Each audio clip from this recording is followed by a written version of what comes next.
Quand on avance de Romains chapitre 6, 7 et 8, on a pratiquement envie d'enlever nos souliers. Ce sont des textes d'une profondeur incroyable. C'est tout simplement sublime. Et puis, ça fait des années que je veux prêcher ces 3 chapitres-là. Et la raison principale, pourquoi? Parce que ça a transformé ma vie d'une façon incroyable. Pour moi, ces 3 chapitres-là de Romains ont marqué une étape que je ne pouvais pas m'attendre. C'est Dieu a utilisé ces 3 chapitres-là dans ma vie. J'ai entendu des dizaines et des dizaines de passages là-dessus pour me révéler qui j'étais à ses yeux. Et ma prière, c'est que les prochaines semaines, les prochains mois, le Seigneur puisse faire la même chose dans vos cœurs et qu'on puisse grandir ensemble et que si vous le savez tout ça, que le Seigneur vous le rappelle. Et pour bien comprendre le chapitre 6, il faut retourner un petit peu au chapitre 5. Et j'aimerais vous relire le verset 18 et 19 du chapitre 5. Ainsi donc, comme par une seule offense, la condamnation atteint tous les hommes, de même par un seul acte de justice, la justification qui donne la vie s'étend à tous les hommes. Car comme par la désobéissance d'un seul homme, beaucoup ont été rendus pécheurs, de même, par l'obéissance d'un seul, beaucoup seront rendus justes. Lorsqu'Adam a péché, le règne de la mort a commencé. Et c'est pour ça que le monde meurt aujourd'hui. Le monde meurt aujourd'hui parce que Adam a péché. C'est une condamnation, c'est un jugement à cause d'Adam. Quand Adam a péché, a désobéi à la loi de Dieu, la loi qui était « tu ne mangeras pas de l'arbre de la connaissance du bien et du mal », il y a un nouveau royaume. Quand il a désobéi, il y a un nouveau royaume qui a débuté, le royaume du moi. Ce royaume-là est un royaume ennemi à Dieu parce qu'il y a juste un roi et c'est Dieu. Donc, quand moi, je me crée mon propre royaume, mon royaume rentre inévitablement en conflit avec celui de Dieu. De Dieu vient la vie.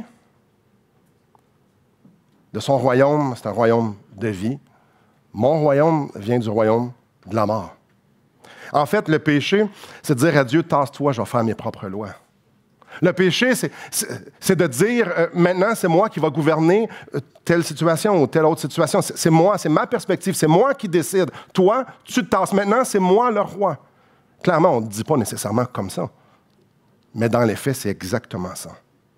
Ce qu'on voit dans les 2 versets qu'on vient de lire, c'est que Jésus rend possible qu'on passe d'un royaume à un autre royaume, qu'on passe de notre royaume de la mort au royaume de la vie. Quand tu mets ta foi en Jésus-Christ, tu rentres dans son royaume à lui. Devant Dieu, tu deviens justifié, pardonné. Jésus te donne sa vie, tu es couvert de sa justice devant le Père. Ce qui veut dire, c'est que tu ne peux plus jamais être coupable parce que Jésus a pris ta culpabilité. Imaginez, on peut toujours être pardonné parce que Christ a pris ma culpabilité. Donc, je rentre dans le royaume de Dieu, couvert de sa justice à lui, pas la mienne, la sienne, celle qui a été payée à un prix énorme. Verset 20, on lit « Or, la loi est intervenue pour que l'offense abonde. Mais là où le péché a abondé, la grâce a surabondé. » Donc, il y a eu une loi.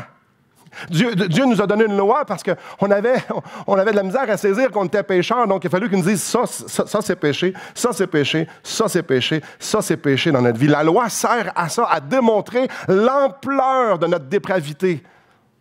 La loi nous sert à nous montrer l'infinie grandeur de notre péché devant le Seigneur. Mais malgré cette quantité incroyable qu'on ne peut même pas compter de péchés, ça nous dit ici que la grâce de Dieu manifestée en Jésus-Christ surabonde. Et ça, c'est intéressant. Il y a 2 identités ici. Pécheur, dans le royaume de la mort, où est-ce que c'est moi le roi? Et l'autre, c'est gracié vivant dans le royaume de Dieu. Quelle transition incroyable. Il n'y a pas plus opposé que ça. Et c'est exactement ça dont on va parler aujourd'hui. En fait, c'est le thème de tout le chapitre 6, ou presque. Aujourd'hui, on va juste mettre la table. Aujourd'hui, c'est une introduction. Ce n'est pas une grosse introduction, mais c'est quand même juste une introduction. J'aimerais ça qu'on puisse lire le texte qu'on va parcourir. Que dirons-nous donc? Demeurerions-nous dans le péché afin que la grâce abonde? Chapitre 6, verset 2. Loin de là, nous qui sommes morts au péché, comment vivrions-nous encore dans le péché? Ignorez-vous que nous tous qui avons été baptisés en Jésus-Christ, c'est en sa mort que nous avons été baptisés. Nous avons donc été ensevelis par lui, par le baptême en sa mort, afin que comme Christ est ressuscité des morts par la gloire du Père, de même nous aussi, nous marchions en nouveauté de vie. En effet, si nous sommes devenus une même plante avec lui par la conformité en sa mort, nous le serons aussi par la conformité à sa résurrection. Pour commencer, j'aimerais ça qu'on regarde quelque chose vraiment simple. Comment ce transfert-là, puis ce texte-là va nous le mentionner, comment ça s'est fait, ce transfert-là? Comment est-ce possible? On va voir un peu la mécanique en arrière de ce que j'espère la plupart d'entre vous avez vécu. Le salut, la conversion. Qu'est-ce qui se passe? Comment ça fonctionne? Je ne sais pas pour vous, mais je sais que quand je m'assois dans ma voiture, que je mets les clés dans le contact et je tourne, qu'est-ce qui arrive? Ça part. Non, oui. Mais il y a des centaines, voire des milliers de choses qui se passent. il y a du feu partout, tatati, les ordinateurs se mettent en marche. Il y a des milliers de choses qui arrivent dans votre voiture. Pour nous, on ne réfléchit pas, on met la clé, puis on part, puis c'est facile, là, mais c'est pas aussi simple que ça. Et c'est un peu ça qu'on va faire ce matin. Il arrive quoi quand on se convertit? C'est quoi ça? On commence au verset 3. Ignorez-vous que nous tous qui avons été baptisés en Jésus-Christ, c'est en sa mort que nous avons été baptisés. Qu'est-ce que Paul veut dire lorsqu'il nous dit qu'on a été baptisés en Jésus-Christ? Premièrement, ce n'est pas ici une étude sur le baptême. On peut l'utiliser, mais c'est pas ça ici le baptême, et beaucoup plus pour illustrer, n'est pas pour nécessairement parler du baptême. Qu'est-ce que Paul veut dire? Bref, le sens du mot baptême, c'est d'immerger, de plonger sous. Et de là, pourquoi vient le terme qu'on baptise sous l'eau. Paul est en train d'illustrer ici une énorme volonté, une vérité. Lorsque quelqu'un met sa foi en Jésus-Christ, il est plongé en Christ. Il est immergé en lui. Ici, le sens est vraiment de faire un avec Jésus. Donc, quand je mets ma foi en Jésus, en un instant, je fais un avec lui. Jean révèle une prière que Jésus a faite au chapitre 17, et je vous la lis, en fait, 3 versets 21 à 23. Afin que c'est Jésus qui parle à Dieu.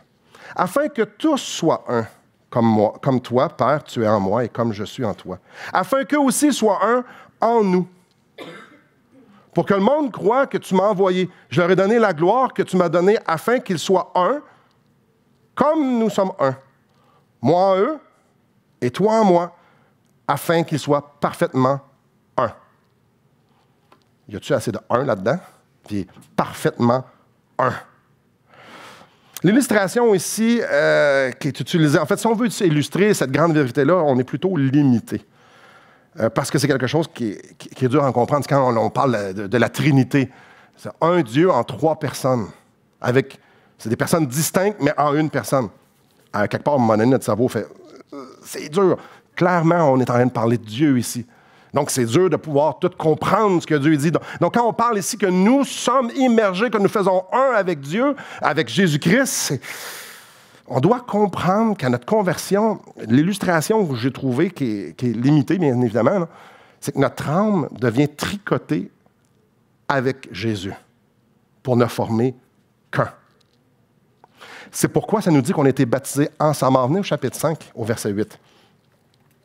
Mais Dieu prouve son amour envers nous, en ce que lorsque nous étions encore des pécheurs, Christ est mort pour nous. Quand Jésus est mort sur la croix, j'étais uni avec lui. Dans le paiement de mon pardon, j'étais avec lui. Et on le voit très bien. très bien au verset 4. Nous avons donc été ensevelis avec lui par le baptême en sa mort. Quand Jésus a expérimenté la totalité des conséquences de mes péchés, quand il était sur la croix, j'étais avec lui. Quand je mets ma foi en Jésus-Christ, je suis en train de me voir cloué à la croix, avec lui. Qu'est-ce que je veux dire par là? Quand on met notre foi que Jésus a subi la colère de Dieu à ma place, les conséquences du péché à ma place, ce que Paul est en train de dire ici, c'est comment cette vérité a pris forme là. L'idée ici, ce n'est pas que j'ai mandaté Jésus d'aller mourir à ma place. Bon, comme je pourrais dire à mon fils, pourrais-tu aller me chercher une pinte de lait, s'il vous plaît? Peux-tu mourir à ma place? Donc, il s'en va mourir à ma place. C'est pas tout à fait ça. L'image ici, c'est pas que quand Jésus était crucifié, ben je l'ai vu me crucifier, je l'ai vu que j'étais là, j'étais présent, puis j'ai dit « Ah, merci ». Non, c'est pas tout à fait ça. L'image ici, c'est qu'on était sur la croix avec lui. Nous faisions un avec lui sur la croix. Donc, quand je me convertis, quand je mets ma foi en Jésus, il est mort pour moi. Ça veut dire que j'étais avec lui sur la croix. Alors qu'il subissait ma souffrance, ma condamnation. J'étais là, mais c'est lui qui l'a subi. Mais par la foi, j'étais là avec lui. Ce sont mes péchés qui l'ont mis là. C'est ma condamnation qu'il portait. Mais je ne l'ai pas regardé faire. Je les ai portés avec lui, mais c'est lui qui a souffert. Et là, vous dites, ouais, OK, c'est correct. C'est super important de comprendre ça parce que le reste du verset va nous expliquer pourquoi. En effet, si nous sommes devenus une même plante avec lui par la conformité à sa mort, nous le serons aussi par la conformité à sa résurrection. Vous remarquez, ça, c'est une même plante. Est-ce que la feuille fait partie de la plante? OK? Disons que je prends une marguerite. Est-ce que la pétale fait partie de la marguerite? C'est assez facile, hein? Est-ce que je peux vous nommer toutes les parties, là? Mais quand je suis mort, je fais une même plante avec lui. C'est la même illustration qu'il utilise ici que le baptême. Suivez-moi bien. Une même plante. De la même manière que nous étions en lui lorsqu'il est mort, de la même manière, il nous donne la vie. Donc, non seulement j'ai été crucifié avec lui, mais dans sa vie, je deviens une même plante également. Lorsque je mets ma foi en Jésus-Christ, lorsque je me convertis à Jésus-Christ, je participe à la vie de résurrection de Jésus. Et ça, c'est énorme. On participe. Je ne reçois pas un colis par la poste maintenant, j'ai la vie. Non. Je suis intégré en lui. Je suis maintenant une même plante. Comme lui vit maintenant, moi aussi je vis. Je fais partie de lui. Comme quand Jésus s'adresse à son Père, il dit, comme toi tu es en moi, puis moi je suis en toi, maintenant eux autres sont en dedans de moi. Ils ne sont pas en dedans de nous, ils sont en nous. Puis dans ce verset-là, au verset 5, il y a l'aspect eschatologique, un aspect du futur, de la fin des temps. À notre conversion, on fait une même plante avec la vie de Jésus. Donc, nous recevons cette vie-là, pas comme un colis, comme je dis, mais comme étant en lui. Quand une femme, lors de la conception, à l'extérieur de ces murs, il y a probablement beaucoup de gens qui ne seraient pas d'accord avec moi, mais la vie commence quand? Dès la conception, certainement pas quand il sort, le bébé. Le bébé, il est dans la mère. Aussi spécial, lorsque le spermatozoïde féconde l'œuf, la vie prend forme dans la mère. Mystère quand même assez incroyable. Mais ils sont un. Quand on se convertit, on met notre foi en Jésus-Christ, on fait partie de sa vie. La seule difficulté ici, c'est qu'on reçoit sa vie, on fait participer à sa vie dans un corps de mort. La preuve, c'est que vous allez mourir. Je suis désolé si je vous l'annonce. Ça peut être lourd un peu, mais un jour, on va mourir. C'est la tendance, ce métier, on regarde dans l'histoire de l'humanité, il y en a juste 2 qui ne sont pas morts. On risque fort bien de mourir. Ça veut dire qu'à un moment donné, notre costume, j'appelle ça notre costume, mon habit que je revêt, va mourir. Mais l'âme qui a été tricotée avec Jésus, l'âme qui est unie, lui, il va vivre. Parce que mon âme est vivante dans un corps de mort, mais mon âme est vivante, je suis une âme vivante. Un jour, je vais être débarrassé de ce corps. Un jour, je vais goûter parfaitement le salut de mon âme parce qu'il n'y aura plus cette enveloppe-là qui m'empêche de pouvoir goûter à tout ce que ça implique d'être un enfant de Dieu. Donc, un jour, peut-être pour certains aujourd'hui, nous allons revêtir ce que nous sommes réellement. Donc, le fait qu'on soit un enfant de Dieu, on va pouvoir l'expérimenter. Je vous lis 1 Jean 3,2. Bien-aimés, nous sommes maintenant enfants de Dieu, et ce que nous serons n'a pas encore été manifesté. Mais nous savons que lorsqu'il sera manifesté, nous serons semblables à lui, parce que nous le verrons tel qu'il est. Clairement, nous sommes sauvés par la foi. Nous sommes sauvés par la foi que si je meurs aujourd'hui, je m'en vais à la rencontre de mon Sauveur. Je suis sauvé. Un jour, je vais être débarrassé de tout ce qui me rattache à cette terre.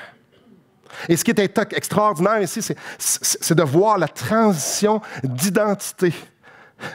Avant ma conversion, je suis un pécheur faisant qu'un avec la mort, parce que la mort est partout en dedans de moi. Et le fait que je vais mourir en est la preuve.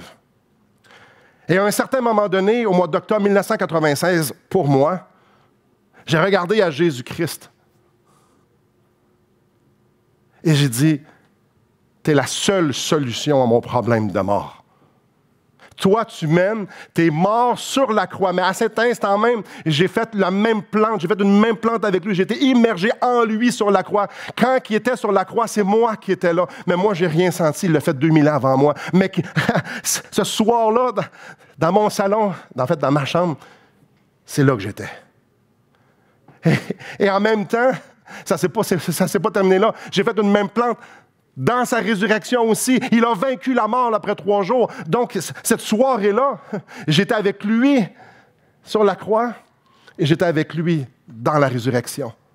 Il y a eu un changement incroyable. De la mort à la vie. Du royaume de la mort à être unis en Jésus-Christ dans le royaume de la vie. Et ça, on pourrait en parler, on va en parler beaucoup. Et là, à ce stade-ci, j'aimerais qu'on fasse un lien avec l'introduction, parce que les implications de ça sont majeures. Ça nous dit au verset 20 du chapitre 5, « Où est-ce que le péché a abondé, la grâce a surabondé. » Et là, ça vient un peu difficile. J'ai expliqué ça à plusieurs personnes, et d'habitude, la première fois que les gens entendent ça, ils ont la même réponse. Est-ce que le fait que la grâce a surabondé me donne la liberté de vivre comme je veux? Ah, êtes-vous sûr de ça? Étant donné que la loi n'a plus de pouvoir sur moi, devant le juge, je ne serai jamais coupable. Je ne suis plus condamnable. C'est impossible, de aucune façon, que je sois coupable devant Dieu. Est-ce que maintenant j'ai une licence pour pécher? Vous êtes convaincus? Vous êtes très convaincus. En théorie, sur papier, on devrait dire, ouais, mais ceux qui répondent de même, ceux qui le disent, ça me semble qu'il y a un problème. Ils ont raison. Imaginez un instant, pas avoir un détecteur de radar, que ça soit impossible en tout temps de ne jamais avoir d'étiquette de vitesse. Jamais. Non, mais ça n'arrivera jamais. Les stops, vous pouvez toutes même pas les faire. Il n'y en a pas de problème. Jamais, jamais la police va pouvoir vous donner quelconque ticket. Ça veut-tu dire que je peux rouler à 125 en m'en allant chez nous? Ben oui. Excusez-moi, là, mon char va à 125. Oui. Oui, je peux. Est-ce que je vais être condamné? Non. Ben non. Je ne serai pas condamné. La loi n'a plus d'effet sur moi. C'est important de comprendre ça. La loi ne peut plus me rendre coupable. Donc, si je transgresse la loi, est-ce que je suis coupable? Non. Ah oui, ça, c'est sûr qu'il peut avoir des conséquences. Ça, on n'est pas rendu là. Et je ne suis pas en train de vous dire, hey, on peut faire, allons-nous-en, regarde, pêchons comme on veut, il n'y en a pas de problème. C'est pas ça que je suis en train de dire. Mais je suis en train de dire que dans les faits, quand on comprend bien ce qu'on est en train de parler ici, ben, je suis dans le royaume de Dieu, justifié, revêtu de la justice de Christ. Qu'est-ce que je peux faire pour perdre ça? À rien.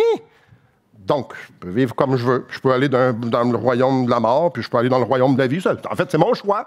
On va voir ça dans 2 semaines. Aujourd'hui, on reste à l'introduction. La vérité, c'est que la grâce manifestée en Jésus va toujours surpasser mes péchés. Où est-ce que le péché a abondé, la grâce a surabondé. Donc, il y a toujours plus de grâce que de péché. Ça implique aussi que si je pêche, je suis toujours pardonné. Donc, si vous comprenez bien ça, vous pouvez dire, maintenant, je peux pécher comme je veux.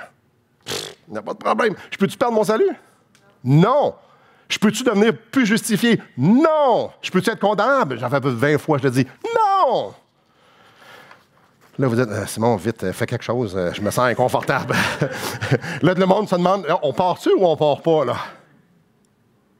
T'as peu, il n'y a plus de loi que je dois obéir pour plaire à Dieu. Il n'y en a plus. Il n'y a plus de loi non plus qui me condamne. Je plais à Dieu parce que je suis revêtu de la justice de Christ. Il n'y a rien que je peux faire pour qu'il m'aime plus, qu'il m'aime moins. Il n'y a rien que je peux faire qui me condamne plus, condamne moins. Je suis son enfant. Je suis en lui. J'ai la vie. Justifié. Un jour, je vais ressusciter avec lui. Amen. Est-ce que ça me donne le droit de pécher, ça? Mais pourquoi? On y va. On y va. On y va. Que dirions-nous donc? Peut-être que vous dites, ouais, il marque un point, là, c'est vrai. Si je suis pardonné, on va arrêter de se casser le bicycle puis on va pécher en masse. Que dirions-nous donc? C'est comme si Paul avait prévu le coup. Demeurer dans le péché. Que dirions-nous donc? Est-ce qu'on va demeurer dans le péché afin que la grâce abonde? Si je pêche, puis il y a plus de grâce que de péché, on y va. Est-ce qu'il est en train de dire, maintenant, je peux vivre pour moi, je peux vivre pour mon royaume sans égard à Dieu? Est-ce qu'il est en train de dire que je peux continuer à assouvir sans retenue mes désirs de mon cœur, même si ça m'éloigne de Dieu? Est-ce qu'il est en train de dire, ben là, je vais me plaire dans les ténèbres, même si Dieu m'a amené la lumière? Il est en train de dire, je peux m'empiffrer dans la mort alors que je suis vivant? Est-ce que c'est ça qu'il est en train de dire? Demeurer dans le péché pour que je puisse abuser de la grâce? Vous savez, il y a 2 façons qu'on peut être proche de la croix. Je peux la regarder puis faire « Alléluia » ou je peux regarder de ce lance-là puis je dis comme « je peux faire ce que je veux maintenant. » Mais je suis à côté de la croix, les deux. Là. Les deux. Demeurer dans le péché afin d'abuser de la grâce. Le sens du verset ici, c'est vraiment de se soumettre volontairement à la puissance du péché en pensant qu'il n'y a rien qui va nous atteindre parce que la grâce est là. Donc, moi, je vais pécher puis je demanderai pardon à Dieu après. Premièrement, tu as mal compris, tu es déjà pardonné. Bref, vivre en pécheur parce que je suis un enfant de Dieu. La réponse est super claire. Loin de là, au verset 2. Nous qui sommes morts au péché, comment vivrions-nous encore dans le péché? Un chrétien, c'est quelqu'un qui connaît la laideur du péché, qui connaît les conséquences du péché, qui connaît la destruction que ça amène. Et par-dessus tout, le chrétien, il sait contre qui pêche. Mieux que n'importe qui. Parce que s'il est chrétien, il a fallu qu'il réfléchisse là-dessus. Le Seigneur, par son Esprit Saint, lui a révélé. Le premier pas pour rentrer dans le royaume de Dieu, c'est d'être mort au péché. C'est ce que ça nous dit ici. On est mort au péché. Ça veut dire quoi, mort au péché? Ça veut dire que dans mon royaume, je ne veux plus mon royaume. Pour devenir chrétien, je dois oublier mon royaume parce que je sais que mon royaume m'a emmené à la mort, à la condamnation, au jugement, puis je demande à Jésus de me sauver. Donc, je dois être mort à tous ces désirs-là. L'idée que je peux m'appuyer sur ma justice pour plaire à Dieu. Je suis mort à ça. Pourquoi je voudrais vivre dans la mort alors que je suis mort à ça? Ça ne fait pas beaucoup de sens. Pour être sauvé, je dois abandonner l'histoire d'amour avec moi-même, avec mes péchés. Sachant que Jésus-Christ est mort pour chacun de mes péchés. Chaque petit oups, chaque petite pensée, chaque petit... Jésus-Christ a payé un prix incroyable pour chacune de ces choses-là. Comment, moi, après ça, je peux aller me vivre là-dedans sans problème? Ça me cause un problème. Idéalement, et j'espère que c'est votre cas, connaissant qui est Dieu, connaissant à quel point il est extraordinaire, et connaissant le péché, connaissant à quel point c'est destructeur, chaque chrétien doit inévitablement arriver à la conclusion que s'il ne pouvait ne plus pécher, il ne le ferait plus. Pourquoi? Parce qu'au ciel, il n'y en a pas de péché. Le chrétien, c'est celui qui veut être en présence de Dieu pour l'éternité. Un chrétien, c'est celui qui dit, ben, si je pouvais l'avoir tout de suite, je le ferais. N'est-ce pas? Parce qu'il n'y a rien de mieux dans toute l'existence éternelle que d'être uni à Dieu. Le chrétien, c'est ça, parce que c'est ça qu'il veut pour l'éternité. Donc, si aujourd'hui, je ne cours pas après ça, j'ai un sérieux problème, j'ai mal compris quelque chose. Mal compris quelque chose.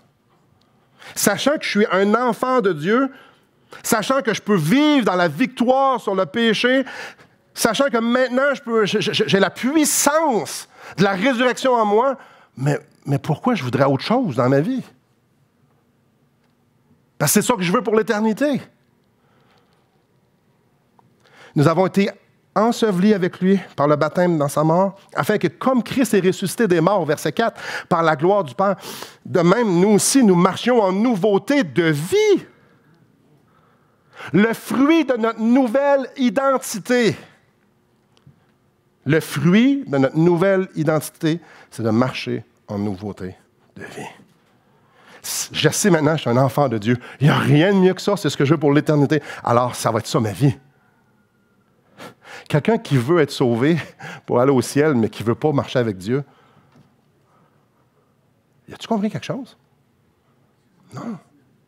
Non. Si je me vois uni dans sa mort, si je me vois uni dans sa vie, si je sais ce qu'au niveau eschatologique, dans le futur, que je vais être ça pour l'éternité, puis que c'est disponible pour moi aujourd'hui, c'est complètement ridicule de penser que je suis sauvé si je n'ai pas envie d'être ça aujourd'hui.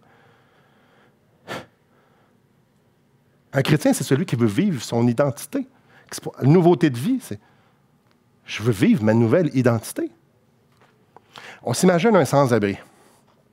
Un sans-abri de profession. Il a tout le temps fait ça. D'habitude, les sans-abri, c'est pas du monde super propre.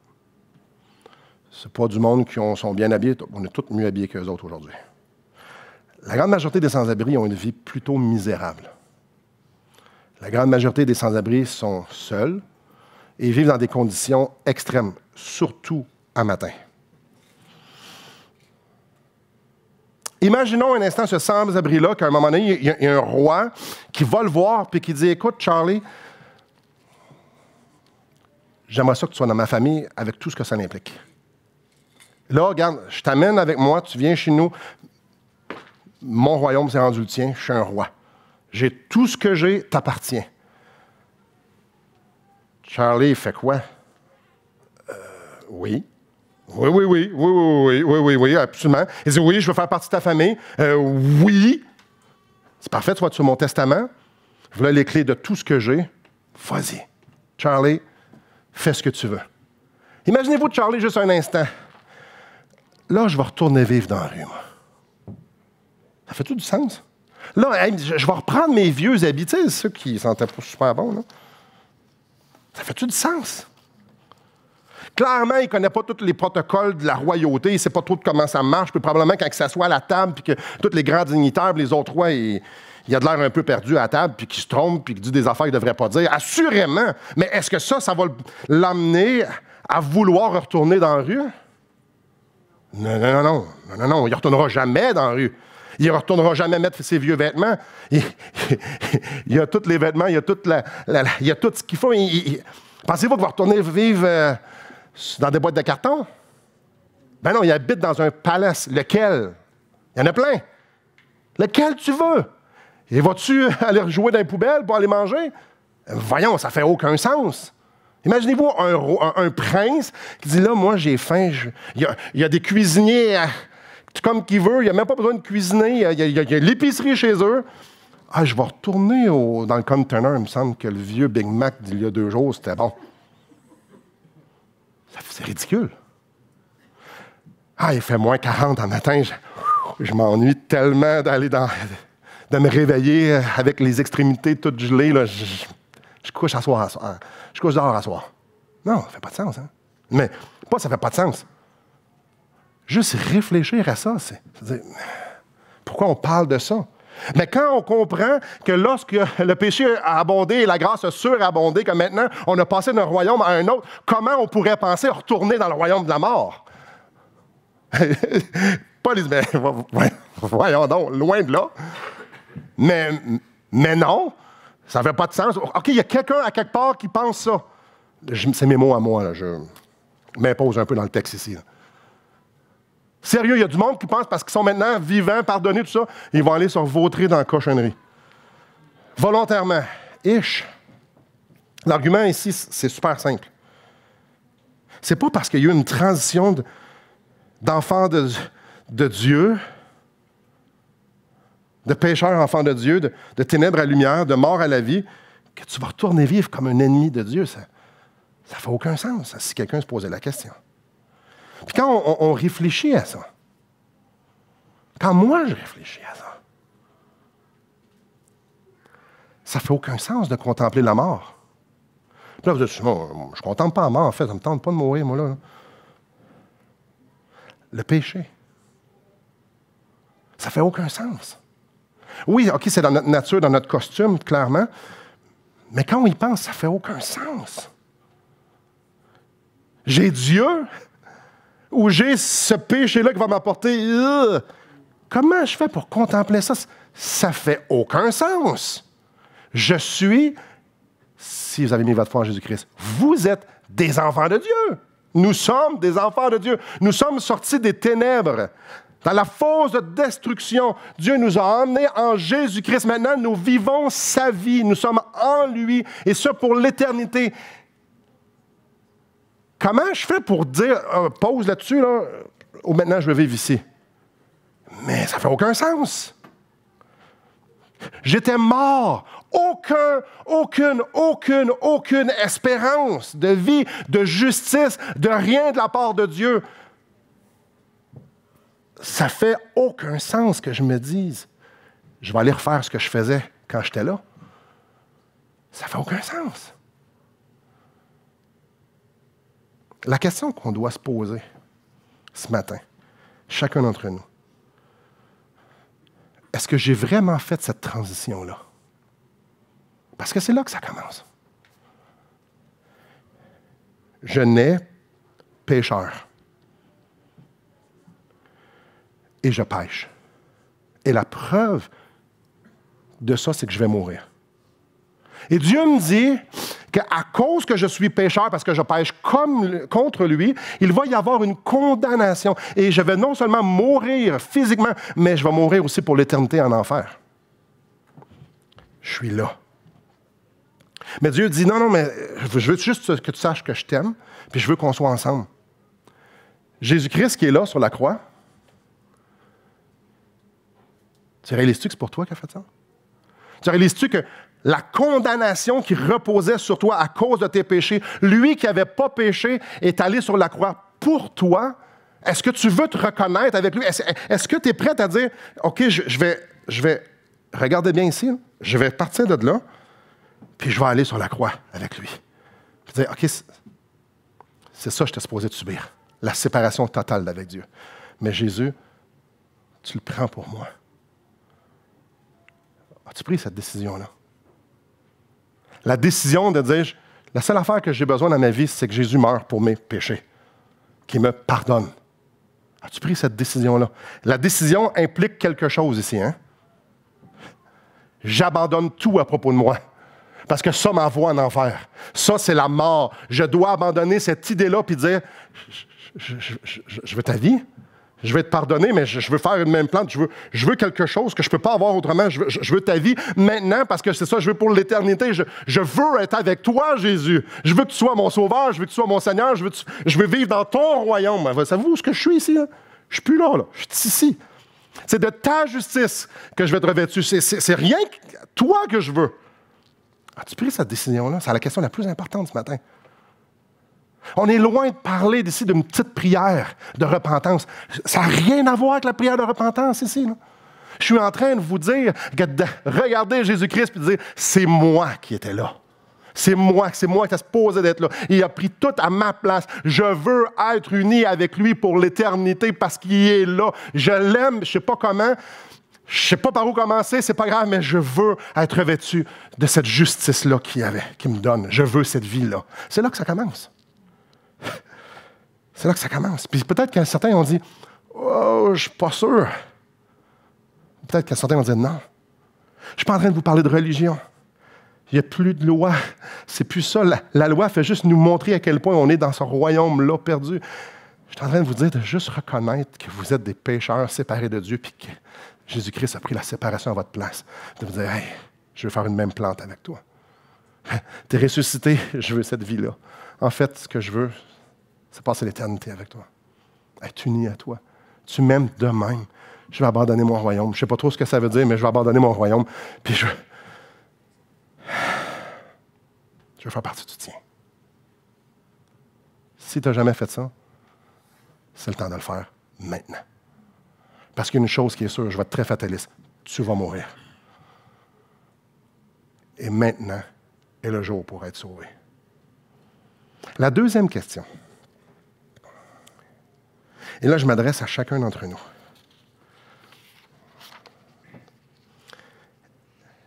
Est-ce que je suis en train de dépenser ma vie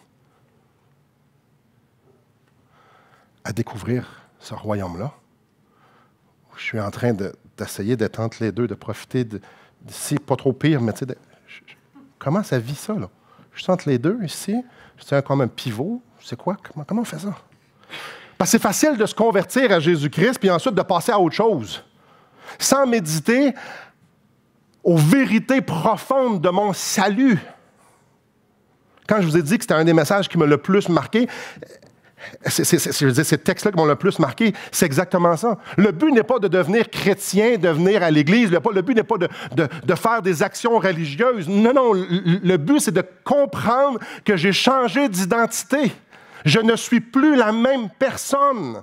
Et rien à propos de moi en rapport avec qui j'étais quand j'avais 19 ans. Tout a changé à propos de moi. J'ai été acheté par Jésus-Christ pour être dans un nouveau royaume.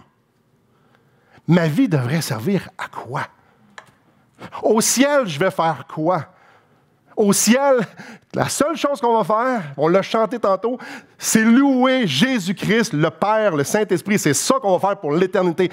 Pourquoi que c'est pas ça que je fais aujourd'hui? J'ai envie d'aller au ciel. J'ai hâte, ça pourrait même être aujourd'hui. Jésus me dit, ben, c'est parce que tu as tout ça aujourd'hui, si tu veux. Là. Ce que tu vas avoir au ciel, tu l'as aujourd'hui. Ma proximité que tu vas avoir au ciel, tu l'as aujourd'hui. Tu veux m'entendre parler au ciel? C'est là. Tu veux me parler? Vas-y, parle-moi. Au ciel, ça va être la sainteté, ça va être la pureté, ça va être la jouissance du divin. Mais tu l'as. Vas-y. Au ciel, ça va être la gloire de Dieu. Je l'ai. On peut l'avoir ici sur terre. La justice, la victoire sur le péché. Au ciel, on va l'avoir. Jésus nous dit, puis on va le voir dans le reste du texte, on l'a maintenant.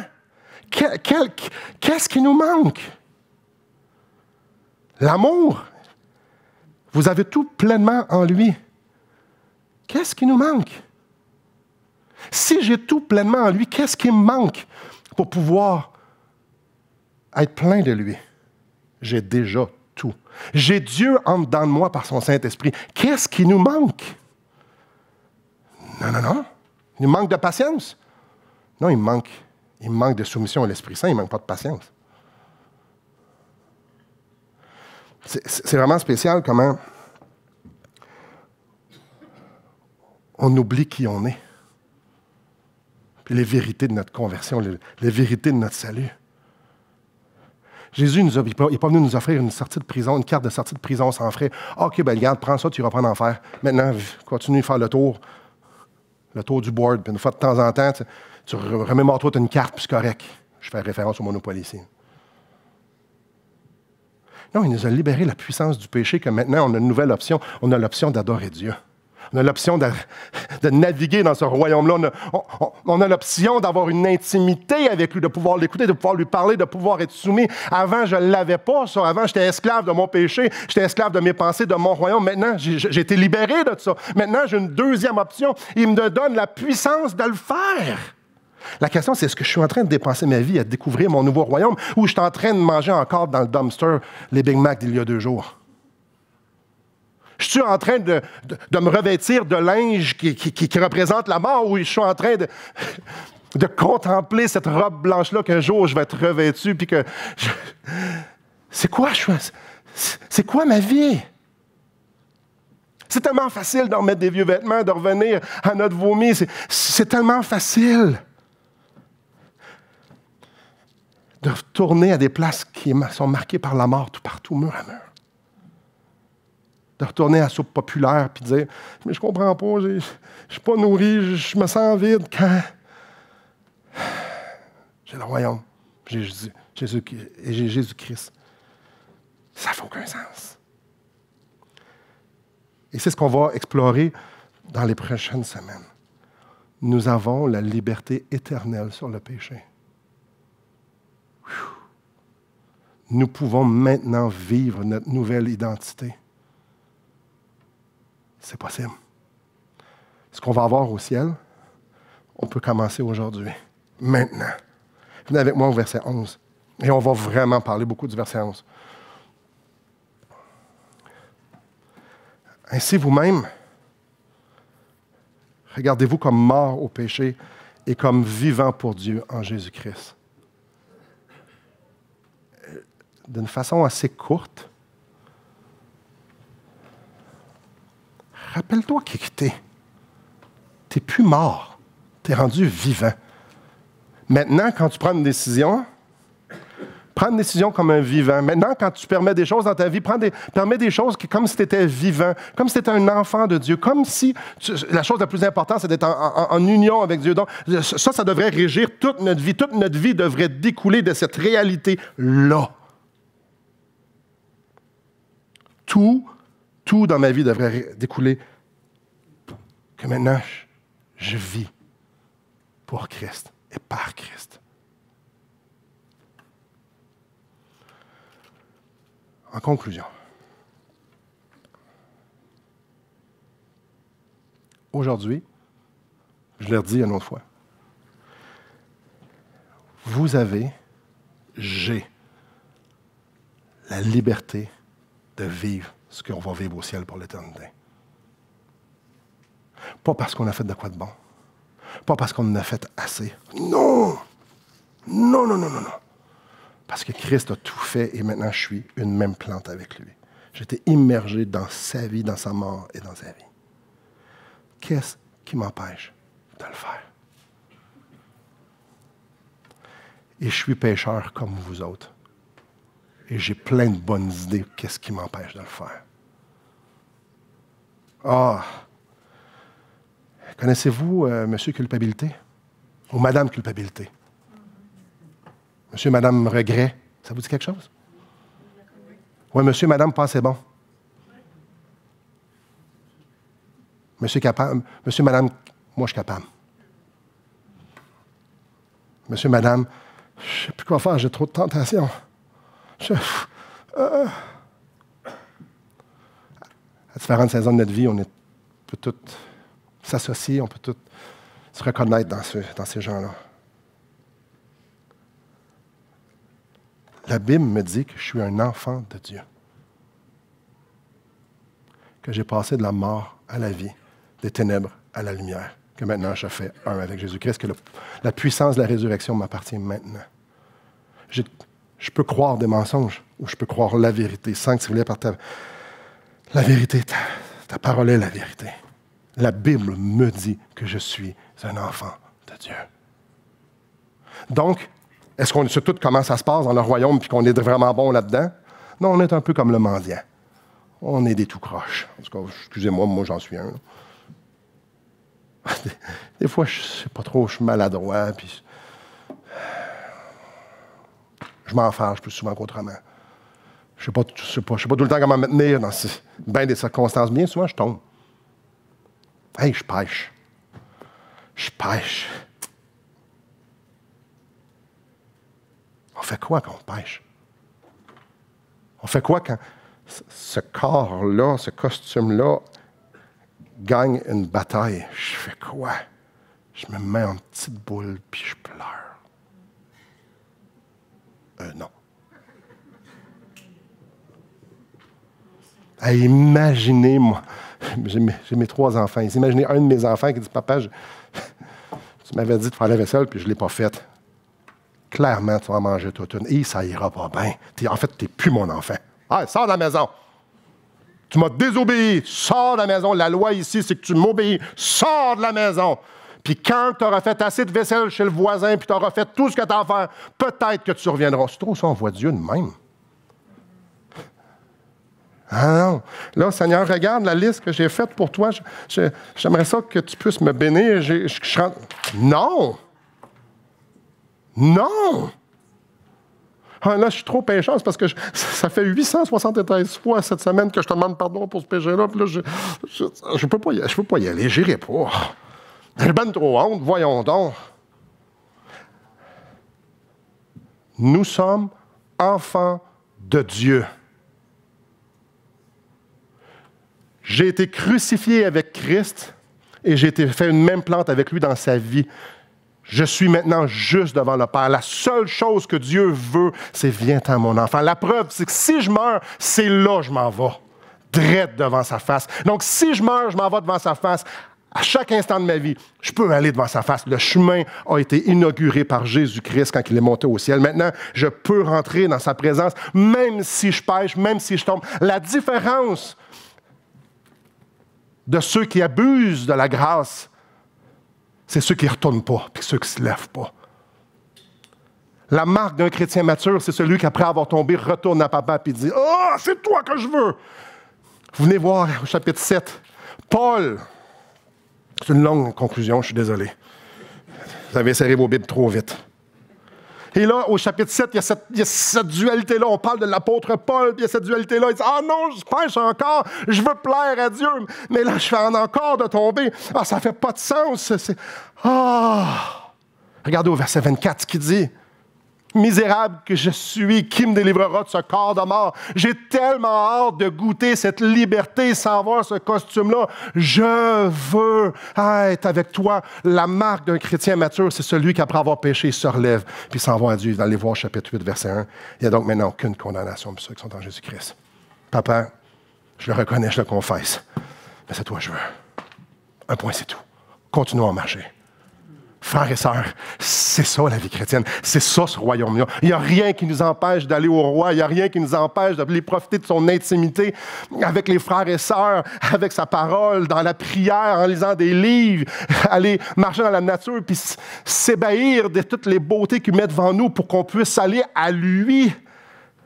Ah, peut-être que dans ta vie ce matin, tu as des choses que tu dois tasser pour pouvoir profiter de ce que Christ t'a permis d'avoir, c'est l'intimité avec papa, avec lui. Peut-être qu'il faut que tu tasses des affaires, mais tasse-les. Peut-être que tu as besoin d'aller à Dieu et de dire « Sauve-moi ». Vas-y! N'avez-vous pas soif de cette vie de résurrection que Jésus a eue? Ah, j'ai soif. Je la veux maintenant, je la veux aujourd'hui, je vais écouter davantage aujourd'hui, puis quand je tombe, on s'enlève, on y va, puis on continue. J'en veux, je veux de Jésus. Je veux de Jésus. Je veux de Jésus. Puis il me dit, viens-t'en, tu peux m'avoir. J'ai tout fait. Viens-t'en. Prions. Seigneur, ce matin, on a juste gratté la surface de quelque chose qui est infiniment plus profond que ce qu'on peut comprendre. Qui nous sommes en toi. Notre nouvelle identité. Papa, je te demande que tu puisses venir dans chacun d'entre nous ce matin, venir nous rappeler Venir nous rappeler qui nous sommes à tes yeux. Venir nous rappeler à quel point les choses vaines de notre royaume sont vaines, puis à quel point les choses glorieuses de ton royaume, à quel point toi, tu es glorieux. Seigneur, viens nous montrer à quel point, viens me rappeler, moi, aujourd'hui, dans cette semaine, dans ma vie, à quel point l'intimité avec toi, elle est bonne. Papa, viens me rappeler que la vérité, c'est toi qui me l'as dit, c'est pas ce que je veux croire. C'est pas les mensonges que je veux croire. Papa, c'est quelqu'un ici qui n'est pas sauvé. Ma prière, c'est que ton Esprit Saint, à l'instant même où on se parle, puisse aller naviguer dans son cœur et aller lui montrer à quel point il a besoin d'un sauveur parce qu'il est totalement dépravé. De par la condamnation en Adam et de par chaque péché qu'il a commis contre un Dieu 3 fois saint qu'il l'aime. C'est quelqu'un ici qui ne s'est pas tourné vers Jésus-Christ pour te dire qu'à quel point tu es digne d'être son Seigneur, d'être son Sauveur. Ma prière, c'est qu'à l'instant même, l'Esprit Saint puisse le convaincre l'état dans lequel il est devant toi et à quel point tu l'aimes. Et à quel point ta justice est hautement supérieure que la nôtre. Parce que nous, on n'en a pas. Papa, fais de nous des gens qui vivent en nouveauté de vie. Non pas par obligation, non pas d'une façon légale, mais parce que c'est réellement la meilleure chose qu'il ne peut pas avoir dans tout l'univers. Parce qu'on le fait avec toi, pour toi. Sois glorifié, ô Dieu. Dans le nom de Jésus-Christ. Amen.